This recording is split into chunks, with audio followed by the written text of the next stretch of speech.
The eyes of the nation are on the rhinos. As always, with a major vote, the entire media is focused on the rhino senators, Jeff Flake, Susan Collins, and Lisa Murkowski, the so-called CNN caucus. We just coined that term. The CNN Republican caucus, to try to figure out whether or not they're going to stab the Republican Party in the back and vote against Brett Kavanaugh. Now, Jeff Flake, to his credit, has come out today and said he will be voting yes on Kavanaugh. So, assuming that Joe Manchin votes party line Democrat, what that means is Collins and Murkowski are the last line of defense for the rhinos and the Democrats. If Collins and Murkowski vote no, then Brett Kavanaugh could be derailed. But are Collins and Murkowski going to do this? Flake going yes seems to suggest that it's looking good on Collins and Murkowski because Flake met with Collins and Murkowski and Manchin last night, and they all discussed this. So if Flake is coming out first, it looks like the CNN Republican caucus is probably on the Republican side, but we don't know that for sure. Now, if Joe Manchin also votes yes, then Collins and Murkowski have no power because then it's 50-50 and Mike Pence can break the tie. So the hopes of derailing Brett Kavanaugh's nomination are dwindling here as we go into the immediate hours before this vote. Some rhino Republicans are holding firm to the anti-Kavanaugh line. Here's Bill Kristol. This shows you how delusional some of these people are.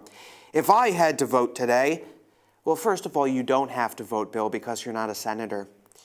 You're never going to be a senator. No one's ever going to vote for you. If I had to vote today, I think I'd be a no. This may be unfair to Kavanaugh, and it sets a bad precedent re unverified allegations. But given where we are, wouldn't a future court with a different constitutionalist justice be healthier for the nation and for constitutionalism? I mean, it's all just nonsense. I don't think Bill Kristol really cares that much about the Constitution based on the nonsense that he's pulled in recent years. He's basically a Democrat now, but I don't think the Democrats even want him. I think he's just trying to show up to the Democratic Party and say, hey, can I join? And they're going, no, Bill, move on, move along. So this is funny. This is pretty funny as we go into this rhino stage. And isn't it a sad commentary on the Republican Party that every time there's a major vote, it comes down to the rhinos? Oh, God, what will the rhinos decide? It's all up to the rhinos. If we've lost the rhinos, we've lost Middle America.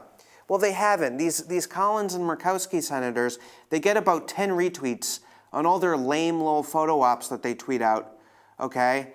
And they'll tweet something like, oh, I think it's good that Jeff Sessions recused himself so that Robert Mueller can, do his investigation with integrity. And it'll get like 10 retweets, okay? These are the most pathetic senators.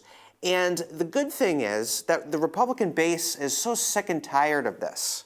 And Collins and Murkowski actually helped the Republicans. You know why? Because the Republican base is so sick and tired of this that Jeff Flake can't even run for re-election.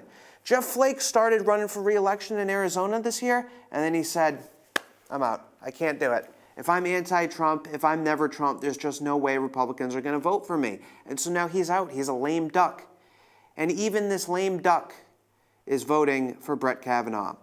So, I mean, I think you're seeing a very sad commentary on the Never Trump movement, a very sad commentary on, these conspirators who claim that they're Republicans or conservatives, but they're actually just, stabbing the Republicans in the back every chance they get. I think that they're dwindling, and I think that they have very little power. So, we're going to keep you updated. Obviously, Jeff Flake, it's a good sign, and we'll give him some credit for coming around. And we'll see what happens with Susan Collins of Maine and Lisa Murkowski of Alaska.